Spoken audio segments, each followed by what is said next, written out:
ओम शांति। ओम शांति बाबा।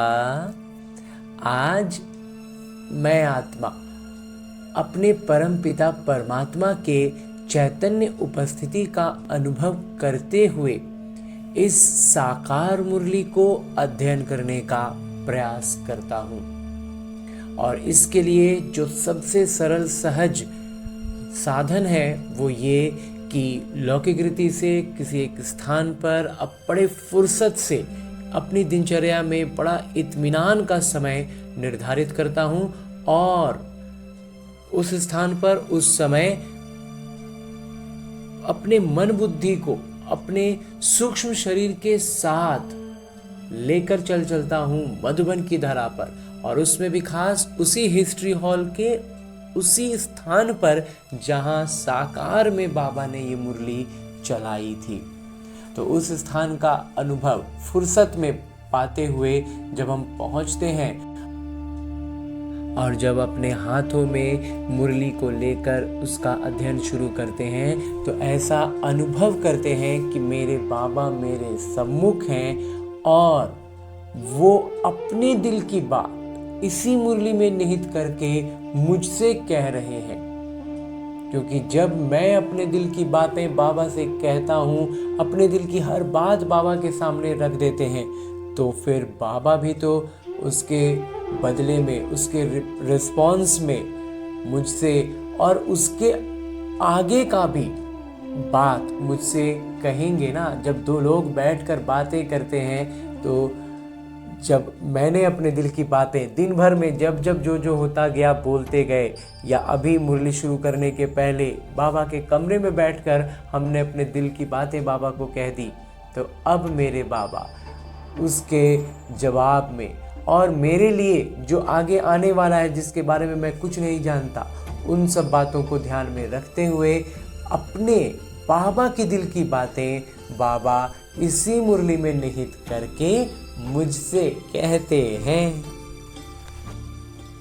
मीठे बच्चे, अभी तुम ऐसी दुनिया के मालिक बनते हो जहां कोई हद नहीं, कोई चीज का लिमिटेशन नहीं। योग बल से सारे विश्व की राजाई लेना ये भी वंडर है, ये भी कोई आश्चर्य की बात है ना, पूरा विश्व की बादशाही मिले। आगे प्रश्न रूप में बाबा कहते हैं कि ड्रामा के किस बंधन में बाबा भी बंधे हुए हैं। उत्तर बतलाते मेरे बाबा कहते, मुझे तुम बच्चों के सम्मुख आना ही है। मैं इस बंधन में बंधा हुआ हूँ। जब तक मैं ना आऊं तब तक मूंझा हुआ सूत सुलझ नहीं सकता। इतना उलझा हुआ है ना कि बिना भगवान के आए सुलझेगा ही नहीं। बाकी मैं तुम्हारे पर कोई कृपा व आशीर्वाद करने नहीं आता हूँ। कर्मों का बंधन है जो उलझ जाता है, उसको बाबा पूरा सही तरीका बताते हैं कि कैसे उलझा है, उसको वापस हम कैसे ठीक कर सकते हैं। मैं कोई मरे हुए को जिंदा नहीं करता, मैं तो आता हूँ तुम्हें पतित से पावन बनाने। इसलिए उस तरह का बात जो हम सोचते हैं कि भगवान है तो मरा हुआ को जिंदा कर दें, भक्ति में हम कुछ कहानियाँ सुनते थे, बाबा कहते हैं ऐसा नहीं है, मैं पतित से पावन बनाने आया हूँ। ये बहुत बड़ा जादू ये भी है। गीत है, तुम्हें पाके हमने जहाँ पा लिया है, तेरा शुक्रिया है, तेरा शुक्रिया है। ओम शांति। गीत के अक्षर सुन करके तुम बच्चों के रोमांच खड़े हो जाने चाहिए, क्योंकि सम्मुख बैठे हैं। हाँ जी, बाबा चैतन्य स्थिति में आपके सम्मुख हैं। सारी दुनिया में भल कितने भी विद्वान पंडित आचार्य हैं, कोई भी मनुष्य मात्र को ये पता नहीं कि बेहद के पिता हर 5000 वर्ष के बाद आते हैं। बच्चे ही जानते हैं, ये सिर्फ हम बच्चे जानते हैं ना। बच्चे कहते भी हैं, जैसा हूँ वैसा हूँ तुम्हारा हूँ। जैसे भी हैं वैसे ही हमारे हैं मेरे बाबा। बाबा भी ऐसा कहते हैं, जैसे हो वैसे हो मेरे बच्चे हो। तुम भी जानते हो वो सब आत्माओं के पिता हैं। सब पुकारते हैं, बाबा समझाते हैं। देखो रावण का कितना परछाया है, एक भी समझ नहीं सकते कि जिसको हम परम पिता परमात्मा कहते हैं, फिर पिता कहने से खुशी क्यों नहीं होती है? ये भूल गए हैं। परम पिता कहते हैं लेकिन वो खुशी नहीं आती है, क्योंकि मूंझ गए ना, बहुत ज़्यादा उलझ गए हैं। वो बाबा ही हमें वर्षा देते हैं और वही पिता हमें वर्षा देते हैं। बाबा खुद ही समझाते हैं। ये इतनी सहज बात भी कोई समझ नहीं सकते। भगवान के अलावा कोई बतलाता है ना तो हमें समझ में भी नहीं आता। बाबा समझाते हैं। ये तो वही हैं जिसको सारी दुनिया पुकारती है।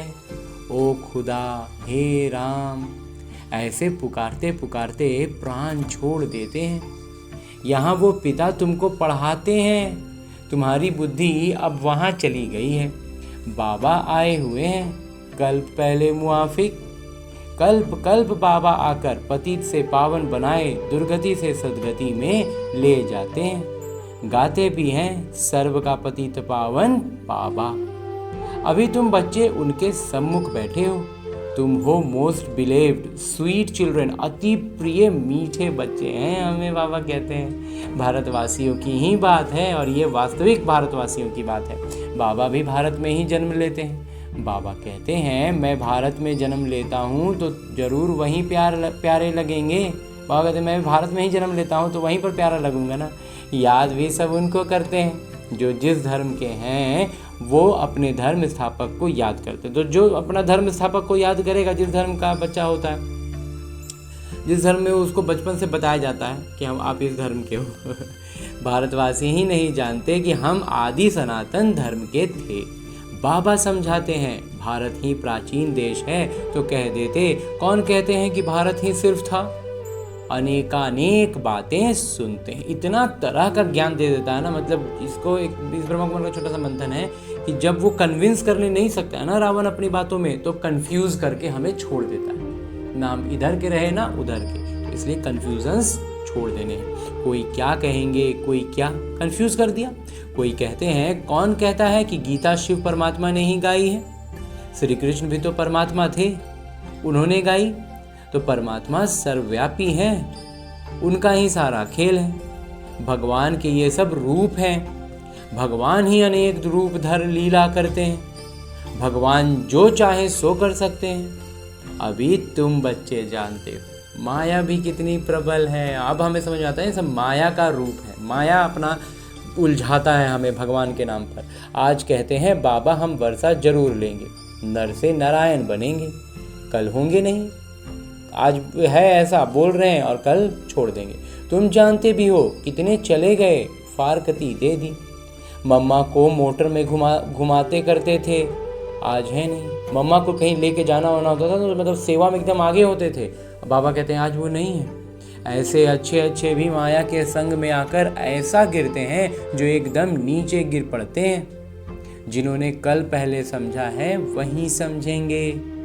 आजकल दुनिया में क्या लगा हुआ है और तुम बच्चे अपने को देखो क्या बनते हो। दुनिया में कहाँ दौड़ रहा है और हम कहाँ चढ़ रहे हैं। गीता सुना ना, कहते हैं हम ऐसा वर्षा लेते हैं जो हम सारे विश्व के मालिक बन जाते हैं। वहाँ कोई हद की बात ही नहीं, यहाँ हदें लगी हुई हैं। कहते हैं हमारे आसमान में तुम्हारा एरोप्लेन आएगा तो शूट कर देंगे। अभी किस तरह का मतलब बाउंड्रीज हो रही हैं, देशों की आपस में सीमाओं पर इतना लड़ाई हो रहा है कि हवाई जहाज़ भी उनकी सीमा के अंदर घुस जाए तो बाबा कहते हैं, बाबा नहीं कहते हैं, ये लोग आपस में कहते हैं, मावी बाबा मुरली में उसका बतला रहे हैं कि बोलते हैं कि हम उसको मार देंगे। वहाँ तो कोई हद की बात ही नहीं रहती, लेकिन स्वर्ग में कोई चीज़ का लिमिट होगा ही नहीं और ना ही कोई सरहद होगी। ये भी गीत गाते हैं परंतु अर्थ थोड़े ही समझते हैं। तुम तो जानते हो बरोबर बाबा से फिर से हम विश्व के मालिक बन रहे हैं। अनेक बार ये 84 का चक्र लगाया है, थोड़ा समय करके दुख पाया है। बाबा कहते थोड़ा समय दुख पाए, बाकी समय तो हम सुख में ही रहे ना। सुख तो बहुत है, इसलिए बाबा कहते हैं तुम बच्चों को अपार सुख देता हूँ।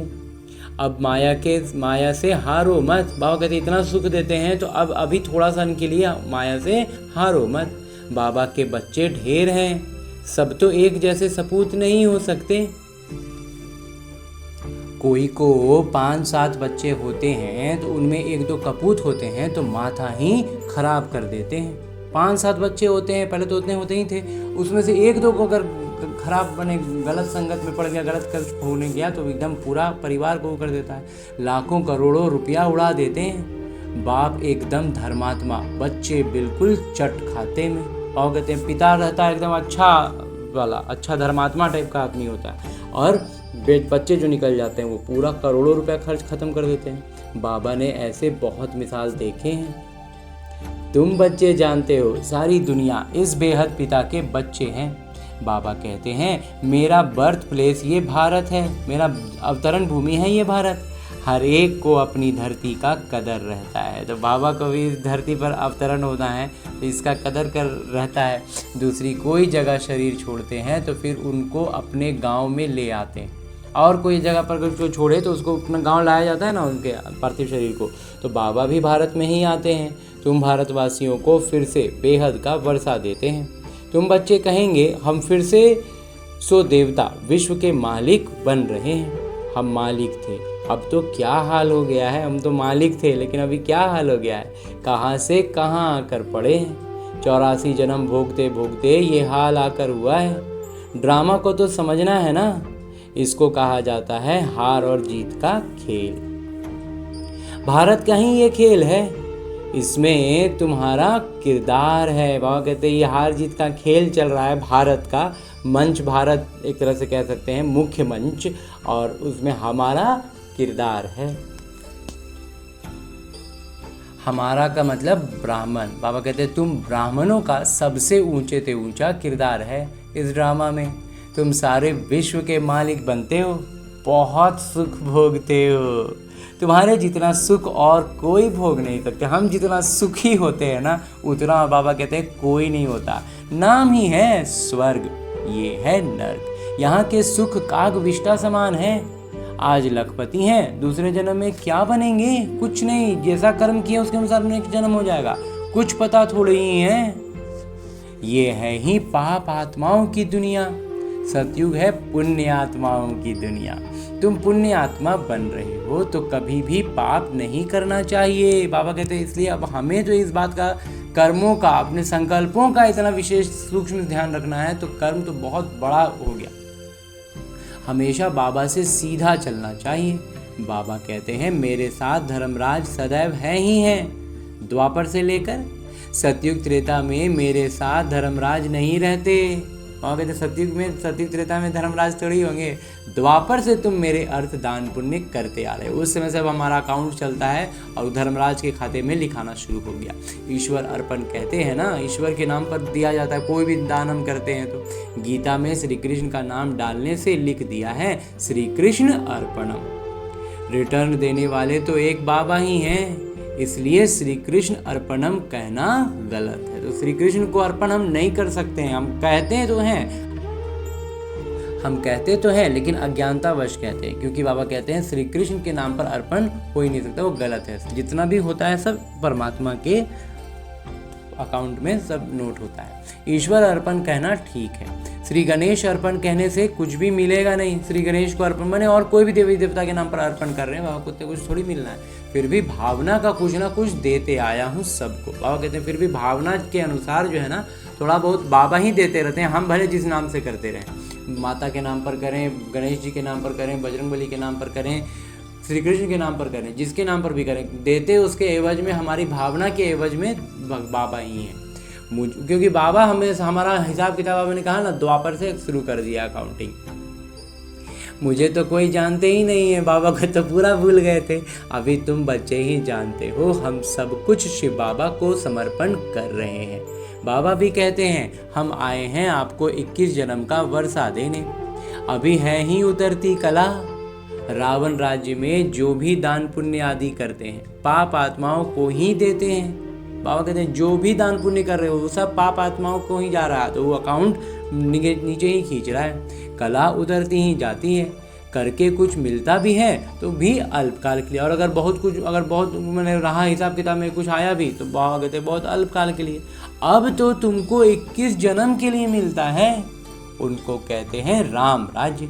ऐसे नहीं कहेंगे वहाँ ईश्वर का राज्य है, राज्य तो देवी देवताओं का है। बाबा कहते हैं मैं राज्य नहीं करता हूँ, तुम्हारा जो आदि सनातन देवी देवता धर्म था, जो अब प्रायः लोप है, सो अभी फिर से स्थापन हो रहा है।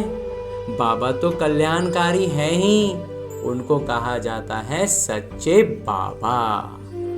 तुमको सच ज्ञान दे रहे हैं, अपनी और रचना के आदि मध्य अंत की। बाबा तुमको बेहद का इतिहास भूगोल सुनाते हैं, कितनी जबरदस्त कमाई है। तुम चक्रवर्ती राजा बनते हो, उन्होंने फिर वो हिंसा का चक्र दे दिया है, लेकिन वो भक्ति में क्या कर देते हैं, हिंसात्मक बात दिखला देते हैं। असल ये ज्ञान का चक्र है, परंतु ये ज्ञान तो प्राय लोप हो जाता है। बाबा कहते वास्तव में ये ज्ञान चक्र होता है, लेकिन ये तो लुप्त हो गया है, तो दिखाएंगे क्या। तुम्हारे ये मुख्य चित्र हैं, एक तरफ त्रिमूर्ति, दूसरी तरफ झाड़ और चक्र।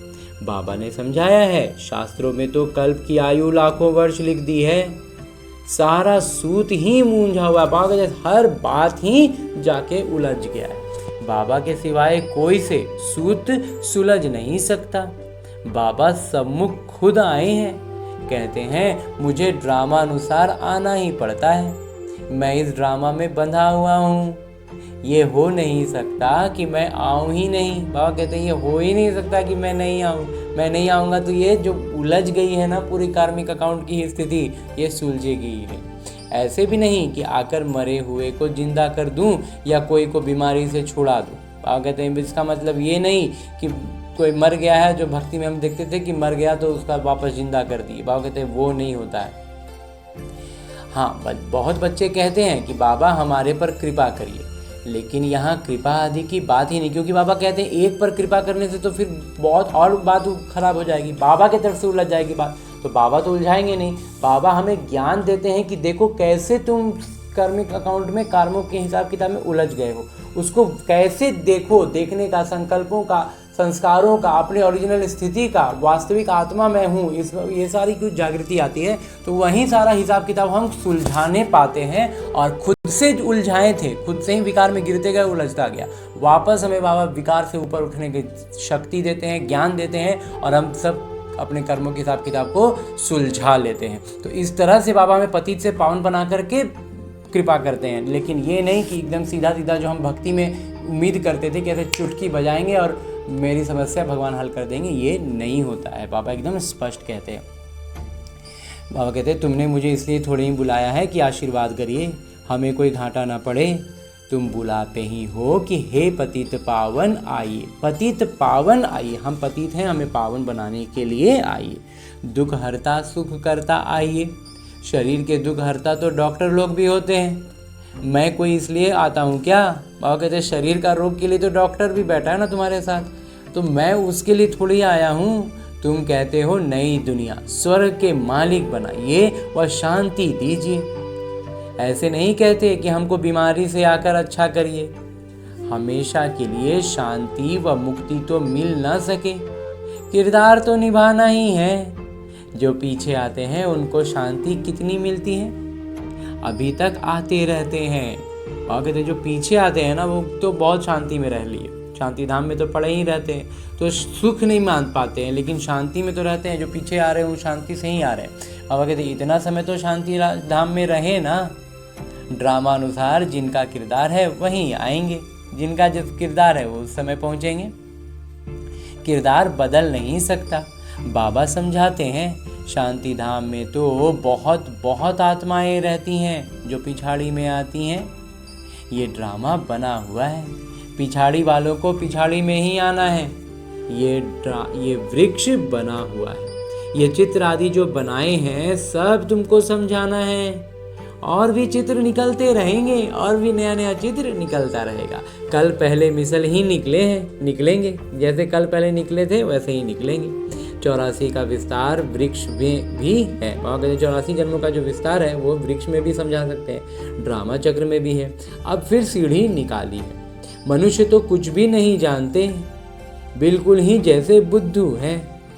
अब तुम बच्चों की बुद्धि में है परमपिता परमात्मा जो ज्ञान के सागर, शांति के सागर हैं, वो हमको इस तन द्वारा पढ़ा रहे। इस बूढ़े ब्रह्मा बाबा के तन का आधार लेकर के हमको परमपिता परमात्मा पढ़ा रहे हैं। बाबा कहते हैं मैं आता ही उनमें हूँ जो पहले पहले विश्व का मालिक थे।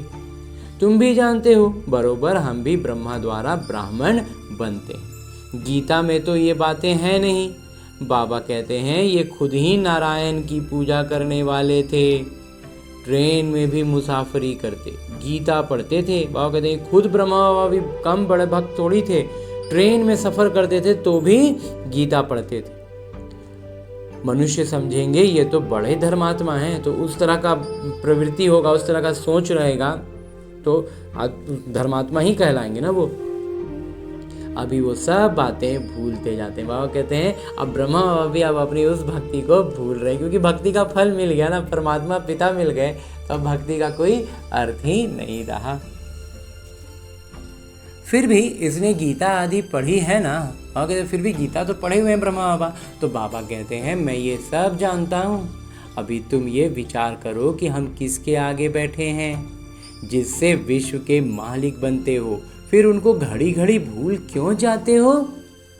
बाबा कहते हैं तुमको 16 घंटा फ्री देता हूँ। बाबा कहते हैं दिन में 24 घंटे में से 16 घंटा का बाबा कहते हैं वो तुम्हारा, बाकी अपनी सेवा करो। अपने आप पर अपना समय बहुत कुछ लगता है उसमें जाएगा, जाने दो। अपनी सेवा करते हो गोया विश्व की सेवा करते हो। अपनी स्थिति का अगर हम अपना हर तरह से हम बेहतर कर रहे हैं जीवन को, तो वो भी सेवा हो रहा है। इतना पुरुषार्थ करो जो कर्म करते कम से कम 8 घंटा बाबा को याद करो। बाबा कहते हैं कम से कम, बाबा इतना कहते हैं कि कर्म करते ही हुए 8 घंटा बाबा को याद करो। बैठ के 8 घंटा याद करने बाबा नहीं कह रहे हैं। 16 घंटा मैंने बिना, एक तो लगभग 8 घंटे तो हमारे सोने में ही चले गए, 8 से कम ही जाएंगे लेकिन लगभग, और बाकी 8 घंटे इधर उधर कुछ ऐसा काम जिसमें नहीं याद कर पा रहे। लेकिन 8 घंटा तो ऐसा काम का ऐसा हम समय निकाल सकते हैं या ऐसा काम करते हैं जिसमें हम कम्युनिकेट नहीं कर रहे होते हैं, तो मन ही मन हम बाबा की याद में रह सकते हैं। उदाहरण में बाबा ने छोटे छोटे काम बतलाए ना, जैसे बर्तन धो रहे हैं, कपड़े धो रहे हैं, कुछ भी काम कर रहे हैं। ऐसा नहीं कि हर कोई ऐसा कोई काम नहीं करता जिसमें आराम से बस चुप रह करके काम कर रहे हैं। तो वैसे में जैसे हम पहले रेडियो बजाया करते थे ना, रेडियो बजा के काम होता रहता था, तो रेडियो में क्या फिल्मी गाने बज रहे थे, अब हम क्या कर सकते हैं बाबा की याद को बुद्धि में चला सकते हैं। उस तरह से 8 घंटे बाबा कहते हैं याद करो, काम करते ही हुए, बैठ के नहीं करना है। अभी सारे दिन में 8 घंटा याद कर नहीं सकते। अभी क्या है, अभी 8 घंटा बोल रहे हैं तो नहीं याद रह पाता है। वो अवस्था जब होगी तब समझेंगे ये बहुत सेवा करते हैं। ऐसे मत समझो हम बहुत सेवा करते हैं। अभी सेवा करने अगर कोई करते भी हैं तो ये मत समझिए कि हम बहुत सेवा करते हैं। बाबा कहते हैं जब 8 घंटा एकदम प्योर 8 घंटा कम से मतलब प्योर याद में रहेंगे ना, तब समझो कि हम अच्छा सेवा कर रहे हैं। भाषण बहुत फर्स्ट क्लास करते हैं, परंतु योग बिल्कुल नहीं है। योग की यात्रा ही मुख्य है। बाबा कहते हैं मुख्य तो याद की ही यात्रा है ना। बाबा कहते हैं सिर पर विकर्मों का बोझ बहुत है, इसलिए सवेरे उठकर बाबा को याद करो। 2 से 5 तक है फर्स्ट क्लास वायुमंडल। बाबा कहते हैं इस रात को 2 बजे से लेके 5 बजे तक का समय सबसे अच्छा वातावरण होता है। आत्मा रात को आत्माभिमानी बन जाती है, जिसको नींद कहा जाता है। इसलिए बाबा कहते हैं जितना हो सके बाबा को याद करो। बाबा कहते हैं जो नींद भी होता है ना, वो भी क्या है, वो आत्माभिमानी स्थिति ही है। शरीर का भान एक तरह से खत्म हो जाता है। तो बस उस नींद को भी अगर एक तरह से कहें कि तमो प्रधानता से हम सतो प्रधानता में लेकर आएँ, तो हम मतलब योग अवस्था में सोएं, तो वो भी पहला स्टेप हो सकता है हमारा याद में आने का, जो इस समय में सात्विक नींद में रहने का। तो उससे बहुत ज़्यादा रिकवरी होती है, बहुत अच्छा महसूस करते हैं। बाकी बैठ के अगर झुक रहे हैं, आंख बंद होकर सिर झुका गिर रहा है, तो वो वाला फिर कोई अर्थ ही नहीं। इस ब्रह्म कुमार को वो फिर बेकार का लगता है। या तो फिर एकदम अच्छे से बैठ के एकदम मज़े में रहें, मज़े से बाबा से रू रिहान करें, बातें करें, और नहीं तो फिर सोने समय ही, सोने के पहले ही अपने आप को सतोप्रधान स्थिति में रखते हुए बाबा की याद में रहते रहते सो जाएं, मुरली पढ़ते पढ़ते सो जाएं, वो बल्कि एक तरह से ठीक है। लेकिन बैठ गए हैं सुबह उठ के 3 बजे 4 बजे और झुप रहे हैं ना, इधर ही के ना सो के ही नींद पूरा किए और ना बाबा की याद में ही रहे, तो वो काम बिल्कुल बेकार हो जाएगा।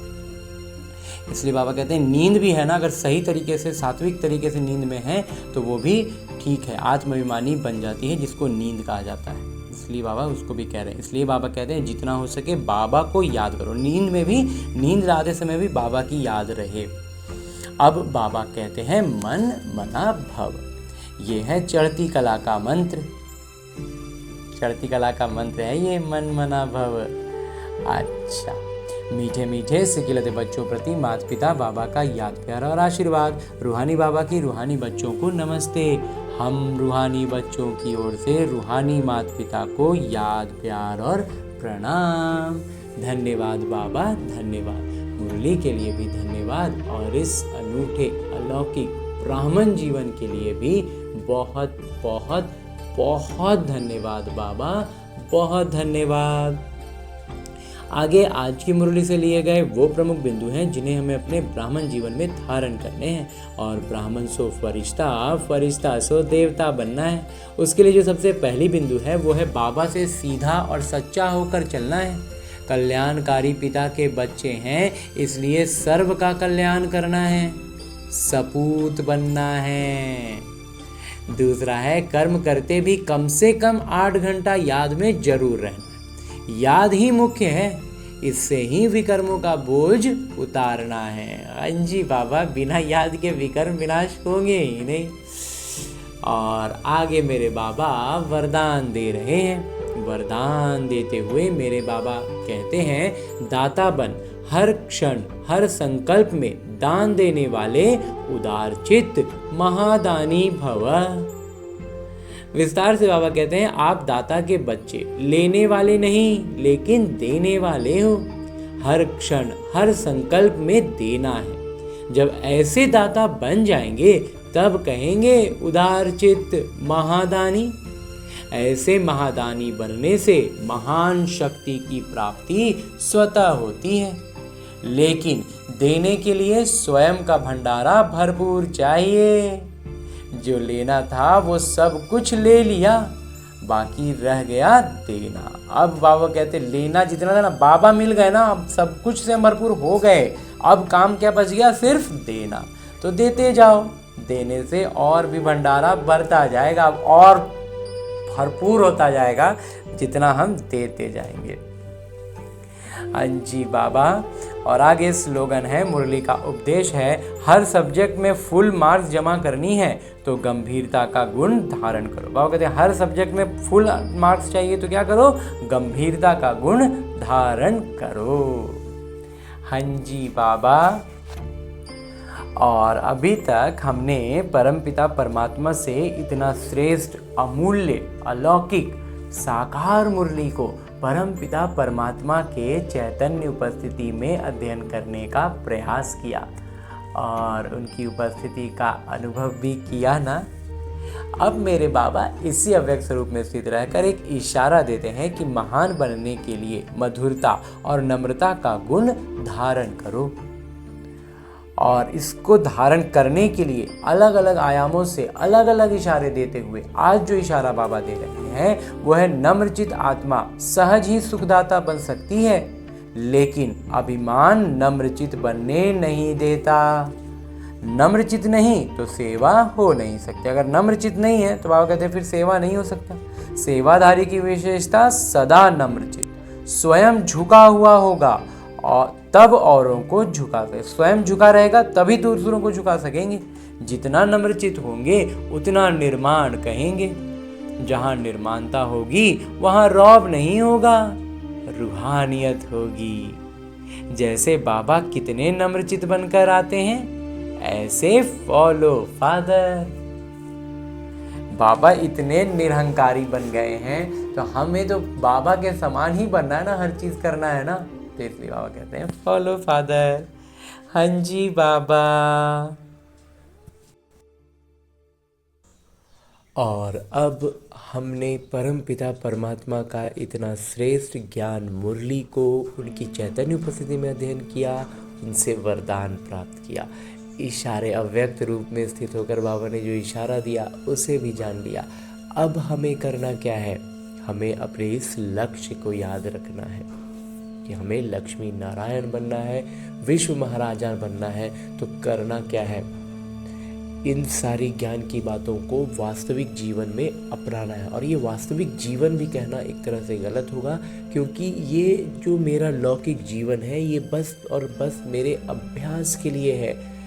उसका एक अभ्यास पुस्तिका है जिसमें आने वाली हर परिस्थिति मेरे लिए एक प्रश्न है, और उस प्रश्न का मैं कितना आत्माभिमानी स्थिति में रहकर उत्तर देता हूँ, उस पर अपनी प्रतिक्रिया देता हूँ, वही निर्धारित कर रहा है कि मैं अपने लक्ष्य के कितने करीब पहुँच रहा हूँ।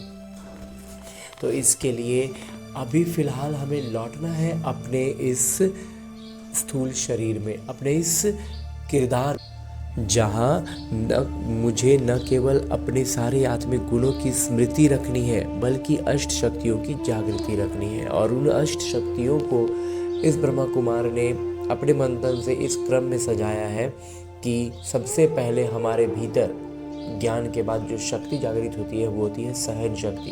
जब हम ज्ञान की महीन बातों को नहीं समझ पाते हैं, कुछ स्पष्ट नहीं हो पाता है, या जहाँ पर भी जिस भी परिस्थिति में हम स्पष्टता में थोड़ा भी उलझते हैं, तो अगर लेकिन निश्चय पूरा होता है तो हम सहन शक्ति की जागृति के साथ हर परिस्थिति को पार कर पाते हैं। उसके बाद जो जागृत होती है वो होती है परखने की शक्ति, और उसी के साथ साथ निर्णय करने की शक्ति।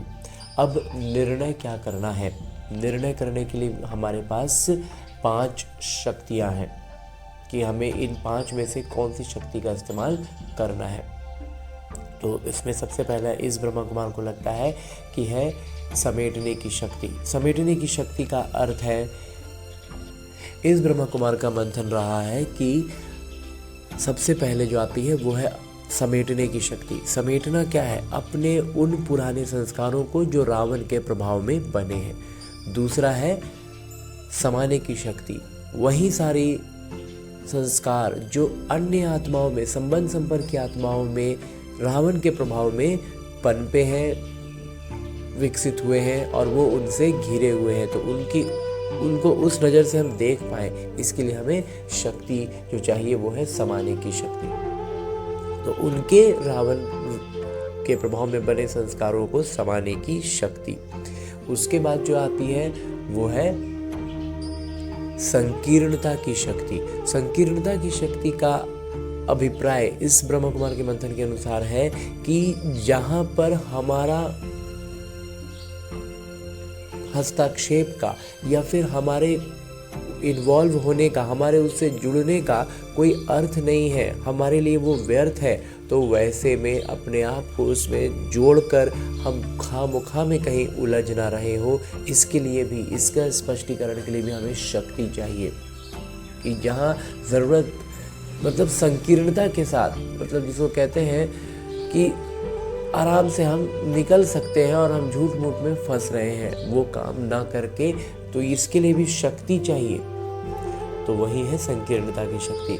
उसके बाद जो है वो है सामना करने की शक्ति। तो ये भी हमें परखना होगा ना कि हम यहाँ से एकदम, मतलब बिना किसी जुड़ाव के एकदम सीधे निकल सकते हैं या फिर हम निकल नहीं सकते, तो हमें उसका सामना करना ही है।